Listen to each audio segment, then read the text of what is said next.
Bienvenue dans Parlons d'elle, le podcast dédié à la santé des femmes où l'on parle entre pros et sans tabou. Je suis Alexia et avec Julie, nous avons créé la FAP, une académie en ligne pour accompagner les professionnels du sport et de la santé. Au cœur de chaque épisode de ce podcast, nous explorons diverses facettes de la santé des femmes. Nous croyons fermement en la puissance de la collaboration interdisciplinaire. Nous sommes convaincus qu'en rassemblant les connaissances de divers experts, nous pouvons offrir une meilleure prise en charge à nos patientes et clientes. Chaque épisode est une opportunité d'apprendre des conseils pratiques, de mettre en lumière l'importance d'une approche holistique et des informations précieuses que chaque professionnel pourra appliquer dans sa propre pratique. Découvre des interviews stimulantes avec des professionnels éminents de la santé féminine, ainsi que des partages d'expériences et des histoires inspirantes. Ensemble, construisons un avenir de santé féminine globale, équilibré et interdisciplinaire. Bonjour Bernadette, bienvenue sur le podcast, ravie de vous accueillir. Je suis vraiment enchantée de pouvoir échanger aujourd'hui avec vous par rapport aux sages-femmes. Donc aujourd'hui, il y a l'Institut qui est vraiment un centre de formation qui s'adresse à plusieurs disciplines médicales et des coachs aussi, entre la pratique justement en périnéologie, entre le yoga. À quel moment l'Institut s'est créé, comment il est né et pour qui à l'origine il était dédié en premier lieu? Alors, en fait, moi, pendant des années, je travaillais toute seule. Il n'y avait pas internet encore, il n'y avait pas les portables, donc je faisais beaucoup de formations dans les maternités. J'ai fait 75 des maternités françaises et toute seule. Puis je prenais mes billets de train, mes réservations d'hôtel, je faisais mes factures, je faisais tout. Et en fait, je j'arrivais plus. Et ma première fille, l'aînée de mes filles, a été enceinte et pendant son congé maternité, elle m'a dit: «Je vais te donner un coup de main». Et puis quand elle a vu l'ampleur du désastre, elle m'a dit, elle a pas repris son boulot et elle s'est mise à, faire c'était pas encore l'institut, mais c'était, faire un site, faire une banque de données. Moi, j'avais tout sur des petits bouts de papier, hem on a commencé à pouvoir avoir des formateurs, que ce soit pas moi toute seule. Et il y avait une forte demande dans les années 2005, hein, son premier fils est né à ce moment-là, justement de former les sages-femmes aux positions sur le côté, position accroupie, quatre pattes, surtout quatre pattes écoutées. Toutes les maternités voulaient être formées à ça parce que c'était tendance, etc. Et moi, je ne pouvais pas être partout. Donc, on a commencé à avoir des formatrices sages-femmes, voilà, dans ces années-là. Et puis, on a trouvé un local, parce que c'était toujours dans mon salon. On a trouvé un local dans les années 2010 et à Montparnasse, là où on est, il y a 3 salles de yoga. Et aujourd'hui, je continue à faire des cours de yoga pour moi, pas pour, pour moi, oui, et avec les élèves qui me suivent depuis très longtemps. Et aussi du yoga prénatal, euh, encore plusieurs cours par semaine. Et le reste du temps, des formations. Mais il y a plusieurs formateurs. Dans les formateurs, au début, les sages-femmes. Ensuite, les kinés à partir du livre Abdominaux, arrêter le massacre. Les kinés ont commencé. Ils n'étaient pas du tout dans la maternité à l'époque, pas du tout. Et puis après, les professionnels de la forme, les coachs, les éducateurs sportifs et bien sûr les professeurs de yoga qui aujourd'hui font beaucoup de prénatal, alors que ça n'existait pas du tout à l'époque, hein. Voilà, donc l'Institut propose des formations à Paris, on a 3 salles, mais aussi en province et à l'étranger, on a des formateurs localement, peuvent être sage-femme, kiné, ostéo, éducateur sportif, éventuellement. C'est Les génial. médecins, je n'en ai pas encore de formateur. Bien en formation, surtout quand je vais dans les maternités, je participe éventuellement. Oui, bien sûr, j'aimerais bien parce que voilà, c'est toujours intéressant et d'avoir quelqu'un qui est parfaitement au courant des dernières technologies, des derniers protocoles, etc. Les sages-femmes sont pas mal, sont sur le terrain encore, mais Oui, j'aimerais bien, mais bon, c'est un choix, c'est difficile de faire les 2, hein, je trouve. Les emplois du temps, c'est quand Oui, même il un peu faudrait qu'ils soient moins en pratique finalement sur, voilà, c'est ça. leur pratique, de médecine en fait. Ce serait une conversion. Et puis aujourd'hui, il y en a tellement peu d'obstétriciens que c'est un peu difficile, mais bon, Ouais, voilà. totalement. C'est vrai que c'est ce qu'on voit aussi, la difficulté de trouver de plus en plus des professionnels de santé, qui ont une approche en plus, pluridisciplinaire. C'est vrai que c'est pas évident. On voit la difficulté, des patientes souvent à ne plus savoir où se tourner parce qu'il y a un désert un peu médical dans certains domaines, quoi. Plus que ça, oui, il y a plein de spécialités qui existent plus. Il y a plus de pédiatre, il y a plus de gynéco, il y a plus d'anesthésiste. C'est dramatique, en fait. Ouais, totalement. On était quand même un pays avec beaucoup de chance, une médecine très variée, gratuite, disponible. Bah, maintenant, il faut des mois pour avoir un rendez-vous, c'est devenu un peu difficile, hein. Ouais, totalement. Et Mmh. justement, par rapport à ce que vous disiez tout à l'heure de rester à la pointe de la recherche, aujourd'hui, est-ce que, vous au sein de l'institut, il y a de la recherche qui continue? Comment est-ce que vous continuez de développer votre méthode? Alors, il y a tout le temps de la recherche en ce sens que, moi je voyage beaucoup, je m'enrichis beaucoup de choses à l'étranger, y compris au Québec, y compris, au Japon, au Brésil, dans des pays, qui ont quand même des hautes technologies ou des Japon, le Québec est très en avance sur beaucoup de choses, et cetera. Faire de la recherche, scientifique avec, toutes les contraintes de la recherche, c'est très difficile. Il y a une recherche qui devrait enfin sortir, que j'ai faite sur le diastasie, c'est-à-dire l'écartement des abdos grand droit. Il y a une recherche qui va se lancer sur les blessures dans la pratique des sports. Mais je suis pas un marabout de recherche avec des financements et tout. En revanche, je fais beaucoup, j'ai énormément de mémoires de kiné et de sage-femme ou d'ostéo. Les mémoires n'ont pas assez de puissance, de nombre de cas pour être publiés dans les grandes revues scientifiques, mais petit à petit, un petit caillou se complète, et ça, j'en ai une dizaine par an de mémoire. Et je fais des choses qui sont validées par l'image, ou par exemple, j'ai fait des radios sur moi, des scanners sur moi. J'ai mis une de mes filles dans l'IRM. J'ai refait récemment de l'électromyographie sur moi pour objectiver des choses. Alors, c'est pas de la recherche randomisée 10 000 cas, mais c'est objectiver quand même des effets de choses. Quand on voit à l'IRM comment le diaphragme bouge, tout ce qui bouge en dessous, ça a quand même une certaine valeur.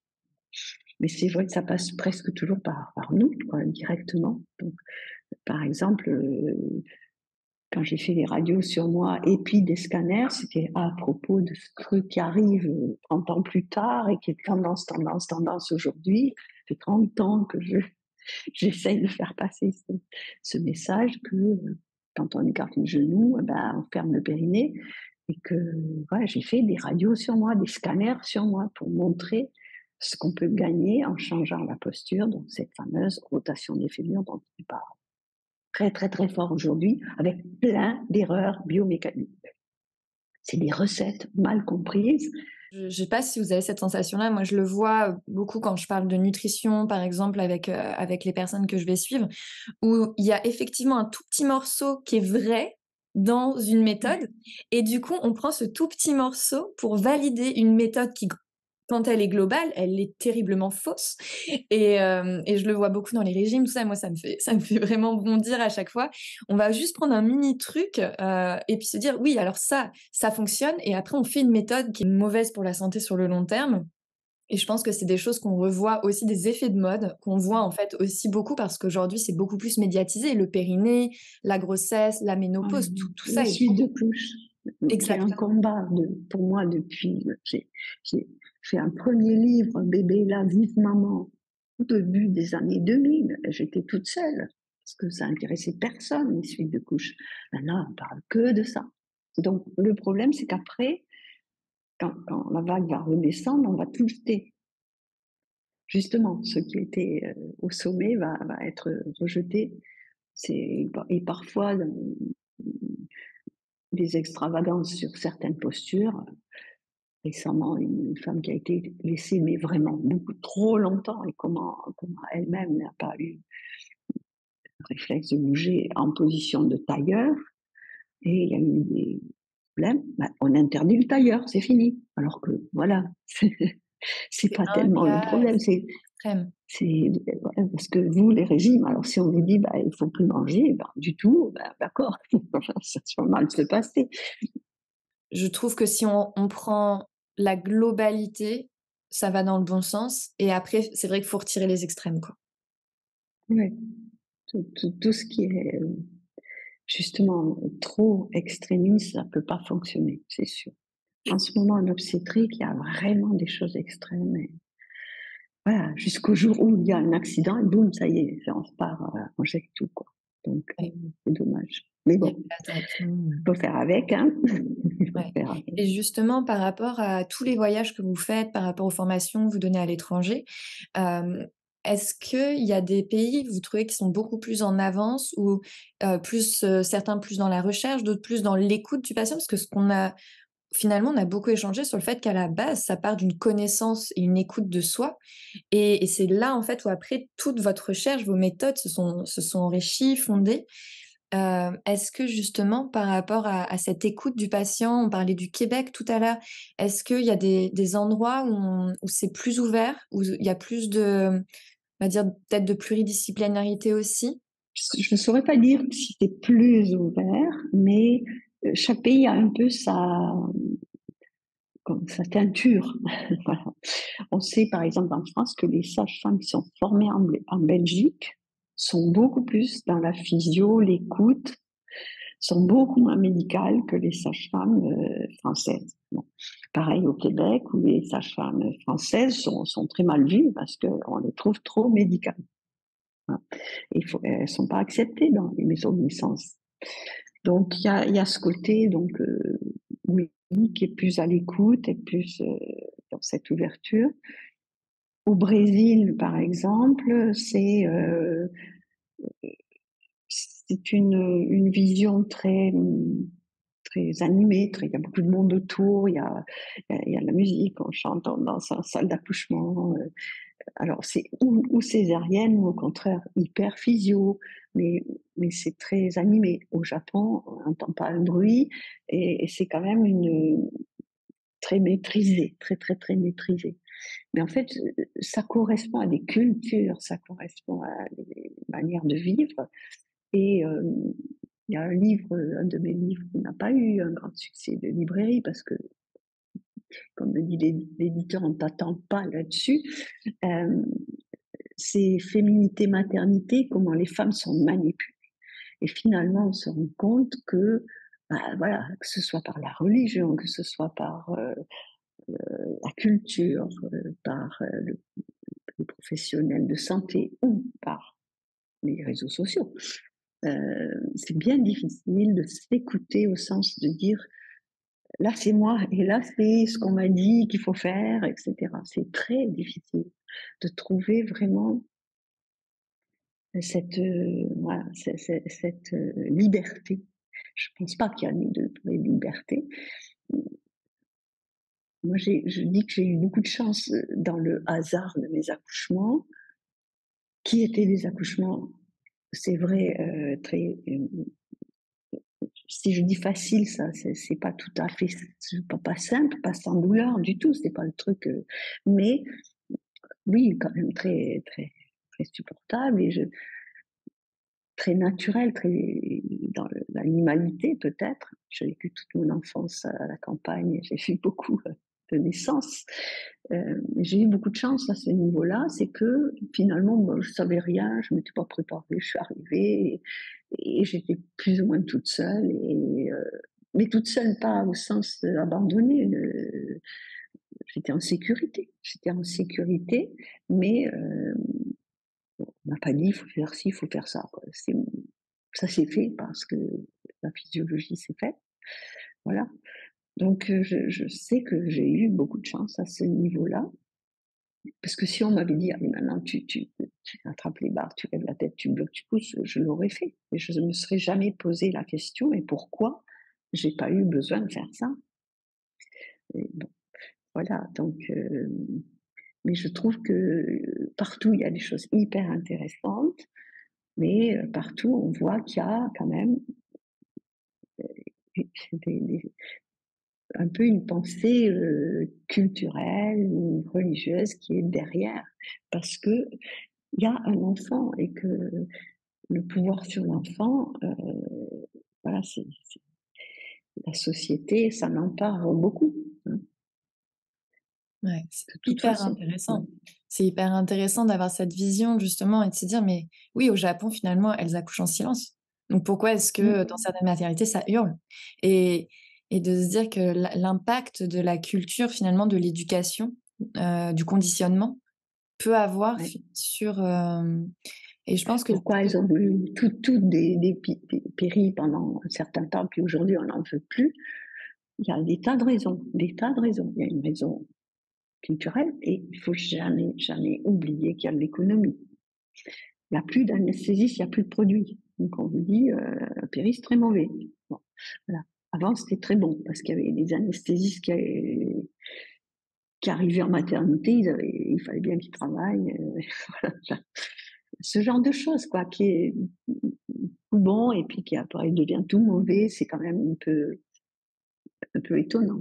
Ouais. On peut se ouais. poser des questions quand même. Et ce qui est triste, c'est qu'on Donc n'est voilà. pas dans l'intérêt, ni de la maman, ni de l'enfant quand on prend ce genre de décision, au final. Alors ça voilà, ça dépend comment on vit là. C'est compliqué. Par exemple, je vais vous parler de la césarienne. Bon, la césarienne, je suis allée beaucoup en Thaïlande. En Thaïlande, vraiment, j'ai rencontré des professionnels, médecins, pédiatres, obstétriciens qui avaient rien à me vendre, à me prouver, qui sont hospitaliers. Ils étaient vraiment persuadés que la césarienne, c'est ce qu'il y a de mieux pour la mère et l'enfant. Ils en sont persuadés. Et ça tombe bien parce que les parents veulent aussi la césarienne parce que ce qui est important, c'est le jour et l'heure de naissance, en lien avec l'astrologie. Donc voilà un exemple de, voilà, au Brésil, une césarienne, c'est vraiment normal. En France, on le vit comme un échec. Bon. Sans que, je veux dire, il y ait de véritables méchanceté ou mauvaise volonté vis-à-vis de la mère et de l'enfant. Mais il y a voilà, tout ce poids des cultures, etc., qui évolue, mais on ne part pas tous du même endroit, quoi. Ouais, totalement, c'est hyper intéressant. Est-ce que vous auriez un conseil pour, à la fois les femmes qui vont nous écouter, mais et aussi, bah, tous les professionnels qui vont nous écouter, qui travaillent avec des femmes et qui les accompagnent justement dans cette période, autour de la maternité? On me demande souvent un cours prénatal, je dis un cours prénatal, je ne sais pas ce que c'est, enfin, je ne peux pas en faire un type. Il y a celle qui ne peut pas rester debout sans tomber dans les pommes au bout de 5 minutes, celle qui ne peut pas être sur le dos, celle qui ne peut pas être à droite, celle qui ne peut pas être à gauche, celle qui a la tête en bas a des reflux. Bon, il y a 5 femmes, il y a 5 postures différentes. On ne peut pas arriver en disant: «Oh, aujourd'hui, je fais telle posture». Non. Et ça, bon, c'est ce que je pense, c'est qu'il faut que les femmes aillent chercher dans tous les possibles, justement, ce qui leur convient. Mais il faut qu'elles sachent que voilà, c'est tout ce qui est possible. Donc aujourd'hui, si elle a une césarienne, elle le vit comme un échec. Si elle a une péri, elle le vit comme un échec. Je trouve ça dramatique. Ouais. Voilà, c'était ça qu'il fallait à ce moment-là pour elle, pour son enfant, c'est tout. Il y a aucun jugement à porter là-dessus. C'est quand même un petit peu fort, quoi, un petit peu dur. Ouais, mais je pense que ça va aussi avec le fait qu'on cherche des méthodes précises. On veut mettre Mmh. tout dans des box, dans des cases. Donc on veut un cours type, on veut un accouchement type et on veut un postpartum type et qu'au final, on se trompe parce que c'est pas ça. Chaque grossesse est différente, chaque femme est différente, et qu'au final, en fait, on en revient, en fait, à la base, le yoga, d'apprendre à se connaître, à se faire confiance, finalement et à s'écouter et puis sentir ses besoins, reconnecter avec son corps. Tout à fait. Mais malgré tout, le yoga, il y a quelques règles. C'est pas n'importe quoi, c'est pas freestyle, on fait n'importe quoi. Et c'est très précis finalement dans les placements, dans le repère de la respiration. Il y a quand même des choses, quoi. C'est pas freestyle. Mmh. Et alors dans le genre, quand je vois tout ce qui est montré comme position d'accouchement, les trois quarts sont fausses, archi fausses d'un point de vue biomécanique. Mmh. Et en fait, il y a certaines choses qui n'existent pas. Enfin, qu'aucune femme n'a accouché à allonger les jambes tendues, des choses comme ça. Enfin, et je ne dis pas qu'on montre ça, mais on montre souvent en relaxation ou autre. Une femme, une femme enceinte, les jambes allongées, elle n'est pas bien, en général. Bien sûr. Elle a très mal au dos, etc. Sauf certaines morphologies. Mais voilà, donc c'est un peu difficile parce que il faudrait vraiment revenir à chaque fois avec la personne qui cherche ce qui lui va bien à ce moment-là. Mmh. Un mixte, en fait, de la biomécanique, la physiologie et la discussion, finalement, avec la personne pour, voir ce qui convient le mieux à chaque femme. Oui, parce que dans l'accouchement, il y a quand même une dynamique, un mouvement. Donc, l'exemple que je donne souvent, c'est l'accroupi. On va accoucher accroupi. On revient là-dessus tous les 10 ans, parce que la gravité, machin. Oui, mais la plupart des gens ne sont pas capables d'être accroupis, talons au sol, pieds parallèles. C'est ça, l'accroupi.